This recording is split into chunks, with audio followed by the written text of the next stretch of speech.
سوال کیا غیبت کسے کہتے ہیں؟ غیبت جیسے کہ حدیث میں آتا ہے کہ کسی کی ایسی برائی جو اس کے اندر موجود ہے وہ اس کے پیٹھ پیچھے آپ اس کا تذکرہ کریں کہ اگر اس کے سامنے کی جائے تو اس کو برا لگے.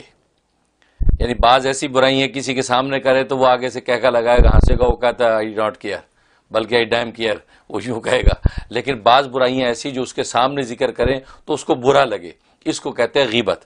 لہٰذا اگر کسی نے کوئی ایسی حرکت کی اس کے اندر برائی اور صحابہ کرام نے پوچھا کہ اگر اس کے اندر وہ موجود نہ ہو برائی اور اس کے پیٹھ پیچھے کریں, فرمایا یہ تو بہتان ہے, یہ تو تہمت بن جاتی ہے, اس سے بڑا گناہ ہے. تو خیر غیبت وہ برائی کہ کسی کے اندر موجود ہے اس کے سامنے اگر اس کا تذکرہ کرے تو اس کو برا لگے, اس کو غیبت کہتے ہیں. بعض لوگ اس میں یہ مسٹیک کرتے ہیں اور یہ نہیں ہم اس کے منہ پہ بھی کہہ سکتے ہیں. اگر آپ انہیں کہ یہ دیکھیں آپ غیبت نہ کریں, نہیں میں اس کے منہ پہ بھی کہہ سکتا ہوں. جی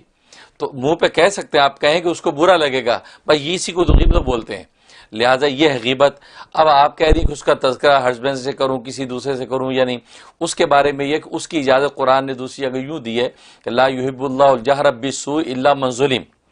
کہ یعنی چھٹا پارہ جو شروع ہو رہا ہے کہ اللہ کو کوئی بری بات کسی کے بارے میں پسند نہیں ہے, لیکن اگر کسی کے ساتھ کوئی زیادتی ہوئی ہے تو وہ اس کو بیان کر سکتا ہے. تو مطلب اگر کسی کے اندر ایسی برائی جس سے آپ کو تکلیف پہنچی ہے تو آپ اس کو ڈسکس کریں کسی دوسرے سے دل ہلکا کرنے کے لیے, یا یہ سوچ کے کہ آئندہ کے لیے میں حفظ ما تقدم کے لیے کیا میں اسٹریٹجی رکھوں کہ میں اس کے ساتھ کیسا رابطہ رکھوں. ان نیتوں کے ساتھ اس کو ڈیگریڈ کرنے کی نیت سے آپ یہ اس کا تذکرہ نہ کریں برائی کا, بلکہ انتظامی امور کے طور پہ اب بچاؤ کے لیے حفظ ما تقدم کے طور پہ اگر ڈسکس کریں کسی سے, اس کی اجازت ہے اور عام طور پہ اسی کے لیے کی جاتی ہیں. اس طرح آسمہ جہانگیر کا آپ نے کہا, اس آسمہ جہانگیر کی اس میں جو فوت ہو جاتے ہیں ان کی ذاتیات پر گفتگو کرنے سے نبی پاک نے منع کیا ہے کہ دیکھو ان کی ذاتی زندگی ذاتیات پر بات نہ کریں. لیکن اگر ان کے کوئی ایسے نظریات ہیں کہ جس سے جو ہے دین کو, ایمان کو یا معاشرت کو,